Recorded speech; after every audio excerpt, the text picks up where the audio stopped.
Efendim.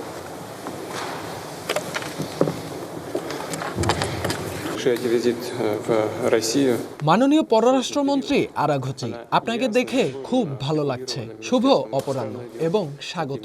আপনি এমন একটি সময়ে রাশিয়া সফরে এসেছেন যখন আপনার দেশ ও গোটা অঞ্চল এক ভয়াবহ সংকটের মধ্যে দিয়ে যাচ্ছে। এই পরিস্থিতি নিয়ে রাশিয়ার অবস্থান খুব স্পষ্ট এবং তা আমরা পররাষ্ট্র মন্ত্রণালয়ের পক্ষ থেকে বারবার তুলে ধরেছি।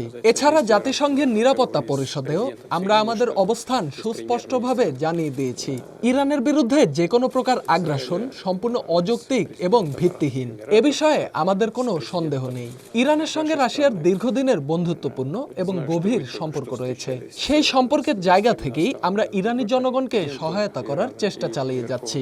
আপনি নিশ্চয়ই জানেন, আমি সম্প্রতি যুক্তরাষ্ট্রের প্রেসিডেন্ট ডোনাল্ড ট্রাম্প, ইসরায়েলের প্রধানমন্ত্রী বেনিয়ামিন নেতানিয়াহু, আরব আমিরাতের প্রেসিডেন্ট মোহাম্মদ জায়েদ বিন আল নাহিয়ান এবং আপনার দেশের প্রেসিডেন্ট মাসুদ পেজেশকিয়ানের সঙ্গে ফোনে কথা বলেছি। এছাড়াও আমি জানি আপনি ইউরোপের বিভিন্ন দেশের পররাষ্ট্রমন্ত্রীদের সঙ্গে বৈঠক করেছেন। আজ আপনি মস্কোতে এসেছেন, এতে আমি অত্যন্ত আনন্দিত।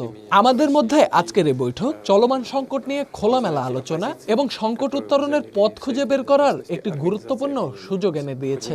ইরানের প্রেসিডেন্ট এবং দেশটির সর্বোচ্চ ধর্মীয় নেতা আয়াতুল্লাহ আলী খামেনির প্রতি আমার শুভেচ্ছা পৌঁছে দেবেন।